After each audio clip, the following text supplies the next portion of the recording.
Start में हम एक ऑर्फनेज को देखते हैं और यहीं पर हमें मूवी के दो इम्पोर्टेंट कैरेक्टर्स दिखाए जाते हैं, जिनमें एक तो था क्लीटस कैसिडी और दूसरी फ्रांसिस बैरिसन थी। वो दोनों अपने अपने रूम में बैठे होते हैं और ये जगह किसी मेंटल असाइलम के वार्ड की तरह लग रही थी। यहाँ पर हम नोटिस करते हैं कि फ्रांसिस काफी डरी होती है। तब क्लीटस उससे पूछता है कि आखिर डॉक्टर ने तुम्हें क्या कहा। तब फ्रांसिस कहती है कि मेरी म्यूटेशन काफी तेजी से बढ़ती जा रही है और मैं आहिस्ता आहिस्ता एक पावरफुल म्यूटेंट बनती जा रही हूँ और मैं बहुत डरी हुई हूँ, क्योंकि इस टाइम उसे कुछ लोग एक बड़े से एक्सपेरिमेंट के लिए ले जाने वाले होते हैं। जिस पर क्लीटस उसे तसल्ली देता है कि तुम टेंशन मत लो, सब कुछ ठीक हो जाएगा। और वो ये भी कहता है कि वो लोग तुम्हारे ऊपर कोई भी एक्सपेरिमेंट नहीं कर सकते, क्योंकि तुम उन लोगों की इकलौती उम्मीद हो और वो तुम्हें खुद से दूर नहीं करेंगे। लेकिन तभी कुछ लोग वहाँ पर आकर फ्रांसिस को जबरदस्ती अपने साथ ले जाने लगते हैं। तब ये देखकर क्लीटस को बहुत गुस्सा आता है, इसीलिए वो आउट ऑफ कंट्रोल हो जाता है। अब एक तरफ तो वो लोग पुलिस की गाड़ी के अंदर फ्रांसिस को ले जा रहे थे, तो उधर क्लीटस गुस्से में जोर जोर से विंडो पर हाथ मार रहा होता है। अब वो लोग फ्रांसिस को एक सीक्रेट लोकेशन पर ले जाने लगते हैं, लेकिन रास्ते में ही फ्रांसिस अपनी सोनिक पावर की मदद से यानी आवाज की ताकत की वजह से वो वहाँ से भागने की कोशिश करती है। इसका मतलब ये था कि फ्रांसिस के पास ऐसी वोकल पावर्स थी जिसकी मदद से वो किसी भी ग्लास या फिर हैवी चीज को तोड़ सकती थी। अब फ्रांसिस की वोकल पावर की वजह से वो पूरी वैन पलट जाती है। अब इसका असर वहाँ पर बैठे हुए पुलिस ऑफिसर्स पर भी होता है, इसीलिए वो पुलिस वाले घबराते हुए फ्रांसिस की आंख में गोली मार देते हैं, जिससे फ्रांसिस फौरन गाड़ी से बाहर गिर जाती है। तब पुलिस को लगता है कि शायद वो मर चुकी है, लेकिन वो मरी नहीं होती बल्कि अभी भी जिंदा होती है। इसके बाद वो लोग फ्रांसिस को एक असाइलम में लेकर आते हैं। यहाँ पर एक डॉक्टर होती है जो फ्रांसिस पर अलग अलग तरह के एक्सपेरिमेंट्स कर रही होती है। तभी हम देखते हैं कि एक वार्ड बॉय आकर फ्रांसिस को एक न्यूज़पेपर देता है। उस न्यूज़पेपर में ये खबर छपी होती है कि क्या क्लीटस को मौत की सजा दे देनी चाहिए। असल में क्लीटस कैसिडी एक काफी बड़ा सीरियल किलर होता है, लेकिन कुछ खास एविडेंस न होने की वजह से उसकी डेथ सेंटेंस यानी सजाए मौत बीच में ही रुकी होती है। अब यहाँ पर हैरान कर देने वाली बात तो ये होती है कि ये न्यूज किसी और ने नहीं बल्कि एडी ने छपवाई होती है। और यहाँ पर डॉक्टर फ्रांसिस को कहती है कि क्लीटस जैसे लोगों को तो मौत की सजा जरूर होनी चाहिए। फिर नेक्स्ट सीन में हम डिटेक्टिव को देखते हैं जो कि एडी के साथ बात कर रहा होता है। यहाँ पर एडी डिटेक्टिव को कहता है कि मेरा क्लीटस से कोई भी लेना देना नहीं है, जिस पर वो डिटेक्टिव कहता है कि वो तो सिर्फ और सिर्फ तुमसे ही बात करना चाहता है। तब ये सुनकर एडी पूछता है कि मुझ में ऐसी क्या खास बात है जो वो मुझसे ही बात करना चाहता है। तब डिटेक्टिव कहता है कि जरूर कोई डेड बॉडी से रिलेटेड बातें होंगी जो वो तुमसे शेयर करना चाहता है, जाके एक बार उससे बात तो जरूर करनी चाहिए तुम्हें। अब यहाँ पर हम देखते हैं कि एडी की बॉडी से वेनम बाहर आकर उस डिटेक्टिव को खाने ही वाला होता है, लेकिन तभी एडी वेनम को रोक लेता है। इसके बाद वो दोनों यानी एडी और वेनम वॉशरूम में चले जाते हैं, जहाँ अंदर जाकर ये दोनों बातें करने लगते हैं। तभी वहाँ बैठी एक लेडी और डिटेक्टिव इनकी बातें सुन रहे थे। इन बातों में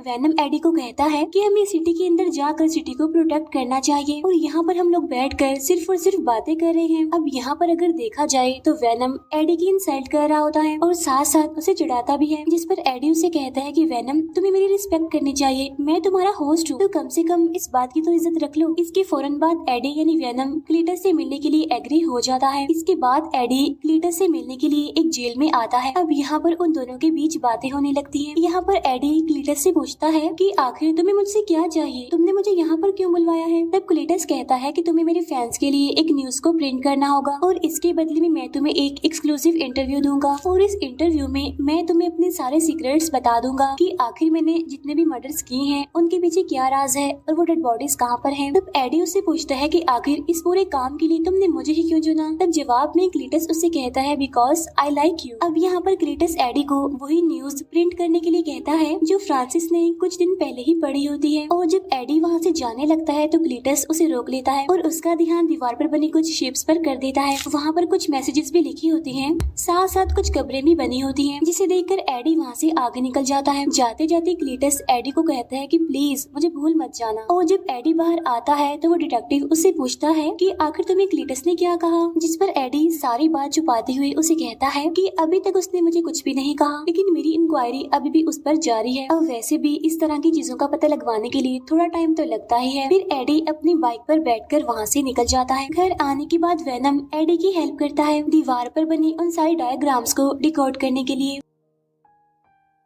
साथ साथ उसे बीच की एक लोकेशन भी बताता है जहाँ पर क्लीटस ने सारी डेड बॉडीज को छुपा कर रखा हुआ था। फिर नेक्स्ट डे बहुत सारे पुलिस ऑफिसर्स उसी लोकेशन पर पहुँच जाते हैं जहाँ पर उन्हें बहुत सारी डेड बॉडीज मिलती हैं जिन्हें क्लीटस ने ही मारा होता है। इसके बाद सारे रिपोर्टर्स आकर एडी से बात करने लगते हैं और उससे पूछते हैं क्या तुम्हारी क्लीटस से दोस्ती हो गई है जो उसने ये सारे सीक्रेट्स तुम्हें बता दिए, यानी कि उसने अपने मारे हुए लोगों की सारी डेड बॉडीज को कहाँ पर छुपा कर रखा हुआ है, क्योंकि उससे अभी तक सिर्फ और सिर्फ तुम ही मिले हो अकेले और तुम्हारे उससे मिलने के बाद ही हमें ये इन्फॉर्मेशन मिल पाई है। अब जब ये इंटरव्यू लाइव टीवी पर आ रहा होता है तो ये देखकर वो डिटेक्टिव काफी गुस्सा हो जाता है क्योंकि इस बारे में एडी ने उसे नहीं बताया था बल्कि सारी बात छुपाई। तो इतनी बड़ी न्यूज देखकर तो उसको शौक लगना ही था। अब यहाँ पर सारे एविडेंस मिलने की वजह से क्लीटस को सजाए मौत सुना दी जाती है क्योंकि ये न्यूज हर जगह पर फैल जाती है और फ्रांसिस को भी इस बारे में पता चल जाता है। और ये पता चलने के बाद तो फ्रांसिस बहुत दुखी होती है और उधर क्लीटस को भी ऐसा लगने लगा था कि शायद एडी ने उसे धोखा दिया है। तो इसी वजह से वो इस सब के लिए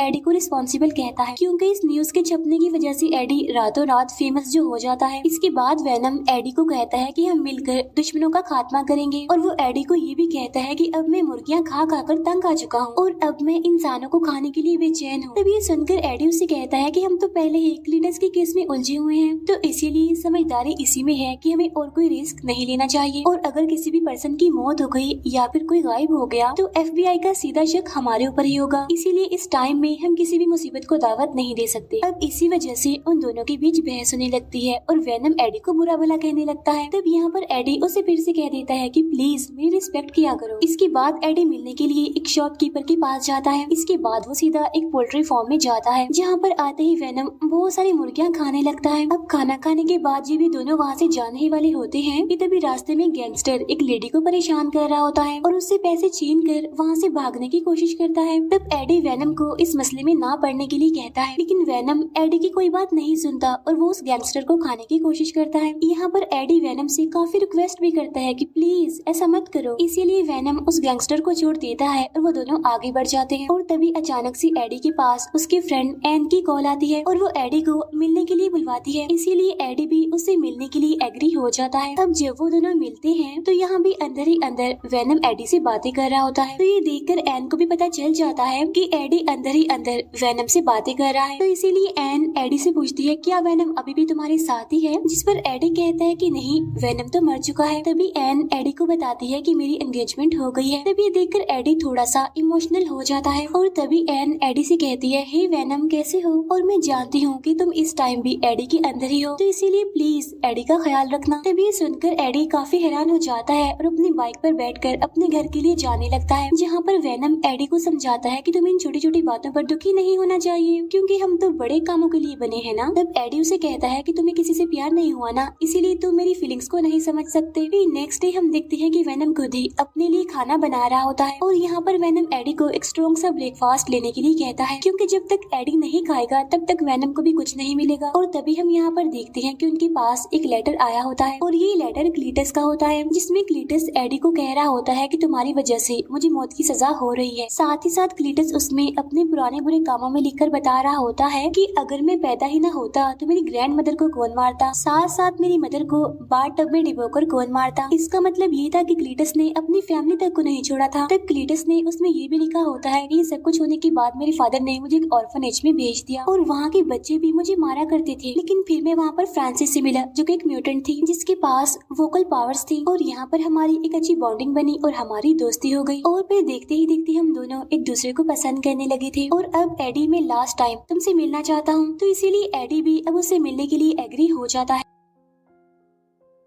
इसके बाद में हम देखते हैं कि एडी उससे मिलने के लिए जेल में जाता है जहाँ पर क्लीटस एडी को बताता है कि मैं हमेशा से ही एक फैमिली के लिए तरसता रहा, जिस पर एडी कहता है कि हाँ अपनी ग्रैंड मदर और अपनी माँ को मारने की बात ऐसा तो होना ही था। यहाँ पर क्लीटस उससे कहता है कि अगर मुझे मौत की सजा हो गई तो मेरी मौत की रिस्पॉन्सिबल कोई और नहीं बल्कि तुम होगे। साथ साथ वो एडी को ये भी कहता है कि एडी तुम इंसानियत पर एक धब्बा हो। असल में ये क्लीटस की एक चाल होती है क्योंकि वो एडी को गुस्सा दिलाने की कोशिश कर रहा था और यही वजह होती है कि वेनम को भी उस पर पर गुस्सा आने लगता है, इसीलिए वो एडी के पेट से निकलकर क्लीटस को मारने लगता है। लेकिन अब क्योंकि क्लीटस काफी चालाक होता है, इसीलिए उसके हाथ को पकड़कर उस पर बाइट कर लेता है। लेकिन तभी वहाँ पर गार्ड आकर उनकी लड़ाई छुड़वा देता है। इसके बाद जब एडी वहाँ से जाने लगता है तो क्लीटस उससे कहता है कि खून का टेस्ट मैंने पहले भी किया है, लेकिन तुम्हारा खून तो बिल्कुल अलग है। अब तभी हम देखते हैं कि जब क्लीटस ने एडी को काटा था तो उसके सिम्बियोट का थोड़ा सा पार्ट क्लीटस के अंदर ही रह जाता है। इसके बाद हम देखते हैं कि जब एडी अपने घर पहुँच जाता है तो वेनम उससे माफी मांगता है कि मुझे ऐसा नहीं करना चाहिए था, जहाँ पर एडी उसे समझाता है कि तुम्हारा खुद पर कंट्रोल होना चाहिए और अगर तुमने क्लीटस को मार दिया होता तो उसकी मौत का सीधा इल्जाम मेरे ऊपर ही आता, जिसकी वजह से बहुत बड़ा मसला बन सकता था। अब यहाँ पर उन दोनों के बीच एक बार फिर से बहस हो जाती है और वो दोनों एक दूसरे को बुरा भला कहने लगते हैं। एक बोलता है कि मैं तुम्हें झेल रहा हूँ तो दूसरा बोलता है कि मैं तुम्हें बियर कर रहा हूँ। तब यहाँ पर वेनम एडी को कहता है कि तुम एक लूजर थे, मैंने आकर तुम्हें बचाया, तुम्हें एक नई पहचान दी और जब से क्लीटस का केस तुम्हारे पास आया है तुम तो फेमस हो गई हो। तब ये सुनकर एडी को काफी गुस्सा आ जाता है और वो वेनम को वहाँ से जाने के लिए कहता है। इसी वजह से वेनम को भी काफी गुस्सा आ जाता है और वो घर में तबाही मचा देता है। अब फाइनली यहाँ पर वेनम एडी की बॉडी को छोड़कर वहाँ से निकल जाता है। वहाँ से जाते जाते वो एडी की बाइक को भी तोड़ देता है। नेक्स्ट सीन में हम क्लीटस को देखते हैं जिसे डेथ सेंटेंस यानी सजाए मौत सुना दी गई थी और जब वो लोग उसे इंजेक्शन लगाकर मारने ही वाले होते हैं, लेकिन तभी उस इंजेक्शन और बॉडी में होने वाली रिएक्शन की वजह से वो छोटा सा सिम्बियोट का टुकड़ा क्लीटस की बॉडी से कनेक्ट कर जाता है, जिसकी वजह से आहिस्ता आहिस्ता नया सिम्बियोट पैदा होता है और वो होता है दी कार्नेज। अब देखते ही देखते कार्नेज अपनी फुल फॉर्म में आ जाता है, जिसे देखकर वो सारे लोग काफी डर जाते हैं और वहाँ से चिल्लाते हुए भागने की कोशिश करते हैं। यहाँ पर हम देखते हैं कि कार्नेज दिखने में काफी बड़ा, काफी भयानक और बहुत ज्यादा पावरफुल है। इसके बाद कार्नेज देखते ही देखते सारे पुलिस ऑफिसर्स को खा लेता है और कैदियों को वहाँ से छुड़ाकर निकाल देता है। नेक्स्ट सीन में हम देखते हैं एडी को जो टीवी देख रहा था और वहाँ पर उसे पता चलता है कि क्लीटस जेल से एस्केप कर गया है। तब इस वजह से एडी काफी हैरान और काफी परेशान हो जाता है और तभी वहाँ पर एडी से मिलने के लिए वो डिटेक्टिव आता है और वो इस सारे इंसिडेंट का रिस्पॉन्सिबल एडी को कहता है, जिस पर एडी कहता है कि नहीं, मैं तो इस बारे में कुछ नहीं जानता कि आखिर क्लीटस वहाँ से कैसे भाग गया, इसीलिए तुम इसका रिस्पॉन्सिबल मुझे नहीं कह सकते। तब ये सुनकर वो डिटेक्टिव कहता है कि वो सिर्फ और सिर्फ तुमसे मिला है, तो क्या पता उसे वहाँ से आजाद करने में तुम्हारा ही कोई मास्टर प्लान हो। उधर हम देखते हैं कि वेनम एक एक करके बॉडीज को रिचेंज कर रहा होता है क्योंकि उसे अपने मुताबिक कोई सूटेबल बॉडी नहीं मिल रही थी। इसके बाद वो एक लड़की को पोजेस करके एक पार्टी में चला जाता है जहाँ पर सभी लोगों ने अलग अलग तरह के कॉस्ट्यूम पहन रखे थे और वहाँ पर एक हेलोवीन पार्टी जैसा माहौल होता है जहाँ पर सभी को लगता है कि वेनम ने भी एक कॉस्ट्यूम पहना हुआ है जिसमें वो काफी स्मार्ट लग रहा है और साथ साथ साइज में काफी बड़ा भी, इसीलिए सभी लोग उसकी तारीफ करने लगते हैं। फिर हम क्लीटस को देखते हैं जो कि गाड़ी चुराकर भाग रहा होता है। अब जिस तरह से वेनम एडी से बात किया करता था वैसे ही यहाँ पर कार्नेज क्लीटस से बातें कर रहा होता है और वो कहता है कि अभी तक दुनिया में सिर्फ एक ही सिम्बियोट है और वो है वेनम, और अगर हम दोनों मिलकर उसे खत्म कर दें यानी वेनम को खत्म कर दें तो पूरी दुनिया पर हमारा ही राज होगा। जिस पर क्लीटस कहता है कि सबसे पहले मुझे अपनी पार्टनर यानी फ्रांसिस को आजाद करवाना है क्योंकि मैं उससे बहुत प्यार करता हूँ और वो मेरे साथ होनी चाहिए। तभी सुनकर कार्नेज भी उसकी बात पर एग्री करता है। उधर पार्टी में वेनम काफी एंजॉय कर रहा होता है, डांस कर रहा होता है और इवन वो कंपटीशन भी जीत जाता है। वहाँ पर वेनम एक स्पीच भी देता है लेकिन वो एडी को काफी मिस कर रहा होता है। फिर एडी उसी ऑर्फनेज में पहुँचता है जहाँ पर क्लीटस रहा करता था, जहाँ उसे दीवार पर CK+FB लिखा हुआ दिखाई देता है। तब एडी डिटेक्टिव को कॉल करके उसे इस बारे में इन्फॉर्म करता है कि मैं उस ऑर्फनेज में हूँ जहाँ पर क्लीटस रहा करता था। तब यहाँ पर डिटेक्टिव उससे पूछता है कि आखिर FB का मतलब क्या है। तब एडी उसे बताता है कि FB का मतलब फ्रांसिस बैरिसन है। तब ये सुनकर वो डिटेक्टिव कहता है कि हमारे कुछ लोग फ्रांसिस को एक बड़े एक्सपेरिमेंट के लिए ले जा रहे हैं। यहाँ पर वो डिटेक्टिव उस इंसिडेंट की बात कर रहा होता है जो पुलिस ऑफिसर ने फ्रांसिस पर गोली चलाई थी, लेकिन उस डिटेक्टिव को ये बात पता नहीं होती कि फ्रांसिस बैरिसन अभी जिंदा है।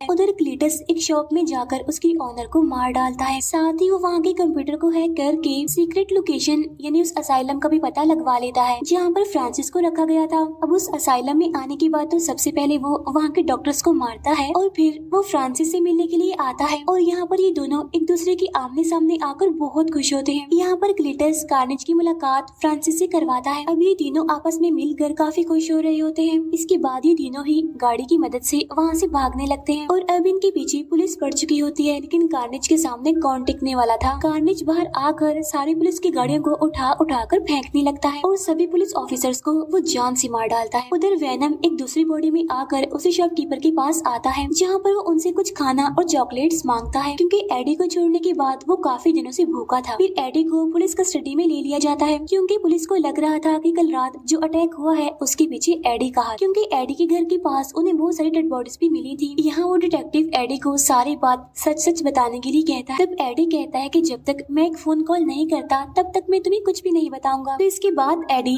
एन को कॉल करता है। तब उसकी बात सुनकर एन उस डॉक्टर के साथ बैठकर एडी से मिलने आ जाती है। तब उससे मिलने के बाद एडी एन से कहता है कि सिटी में जो भी हादसे हो रहे हैं उसके पीछे क्लीटस का हाथ है, क्योंकि एक अननोन पावर जो सब पर अटैक कर रही है उसने एक नए सिम्बियोट को पैदा कर दिया है। एडी यहाँ पर ये भी बताता है कि अब मैं और वेनम एक साथ नहीं है, तो इसीलिए एन प्लीज तुम जाओ और वेनम को ढूंढो, क्योंकि एक वेनम ही है जो कार्नेज को हरा सकता है। अब क्योंकि एन जानती थी कि वो शॉपकीपर वेनम के बारे में जानती है, तो इसीलिए वो सीधा वहाँ पर जाती है और उनसे पूछती है क्या आपने वेनम को देखा है, कि वेनम तो उस शॉपकीपर की बॉडी के अंदर ही छुपा होता है। और वो एन को कहता है कि इस टाइम मैं एडी से बहुत नाराज हूँ। तब यहाँ पर एन वेनम से रिक्वेस्ट करती है कि एडी को तुम्हारी मदद की जरूरत है, जाओ और उसकी हेल्प करो। तब ये सुनने के बाद वेनम फाइनली एडी से मिलने के लिए एग्री हो जाता है। उधर क्लीटस और फ्रांसिस पूरे शहर में तबाही मचाते हुए घूम रहे होते हैं, जहाँ क्लीटस की बॉडी से निकलकर कार्नेज कहता है कि मेरा अगला शिकार वेनम है, यानी कि एडी। इसके बाद हम देखते हैं कि वेनम यानी कि एन एडी से मिलने आए होते हैं। इसके बाद ये तीनों किसी तरह करके वहाँ से भाग जाते हैं, जहाँ रास्ते में वेनम एडी को उससे माफी मांगने के लिए कहता है, तो इसीलिए यहाँ पर एडी फाइनली वेनम से माफी मांग लेता है। उधर वो डिटेक्टिव कहीं पर जा रहा होता है, लेकिन उसे रास्ते में क्लीटस मिल जाता है, इसीलिए वो गाड़ी से उतरकर सीधा क्लीटस पर शूट कर देता है। लेकिन तभी उसकी बॉडी से कार्नेज बाहर आकर उस डिटेक्टिव को पकड़ लेता है। इसके बाद जब फ्रांसिस एडी के घर पहुँचती है तो उसे वहाँ पर एन की रखी हुई रिंग मिलती है और तब वो उसे लेकर वहाँ से जाने लगती है। लेकिन वहाँ से जाने से पहले उसे एन की पिक्चर भी मिल जाती है, जिसकी मदद से वो सीधा आकर एन को पकड़ लेती है और फिर वो एन को कहती है कि हमारी शादी में जरूर आना। इसके बाद डॉक्टर एडी को कॉल करके कहता है कि यहाँ पर कुछ लोग आकर एन को ले जा चुके हैं। इसके बाद हम देखते हैं कि क्लीटस और फ्रांसिस दोनों शादी कर रहे होते हैं। अब यहाँ पर वो डिटेक्टिव भी होता है जिसे थोड़ी देर पहले इन्होंने प्रिजनर बनाया था। अब यहाँ एक तरफ तो उनकी शादी हो रही होती है, तो तभी वहाँ पर वेनम यानी एडी भी पहुँच जाता है। अब उसे वहाँ पर देखकर जैसे ही क्लीटस की बॉडी से कार्नेज निकलकर बाहर आता है तो उसे देखकर वेनम डर जाता है और वापिस से एडी की बॉडी के अंदर घुस जाता है। तब यहाँ पर एडी वेनम से पूछता है कि आखिर प्रॉब्लम क्या है, तुम बाहर क्यों नहीं आ रहे हो। तो वेनम उसे कहता है कि ये तो दी कार्नेज है, ये बहुत ज्यादा चालाक, तेज और पावरफुल होते हैं। तब एडी वेनम से कहता है कि बस तुम बाहर आ जाओ और बाहर आने के बाद तुम जिसे मर्जी खाओ, मैं तुम्हें अब नहीं रोकूंगा। तब ये सुनकर तो वेनम फुल स्पीड के साथ फौरन बाहर आ जाते हैं और अब यहाँ पर दो ग्रेट वॉरियर्स के बीच जबरदस्त फाइट छिड़ जाती है।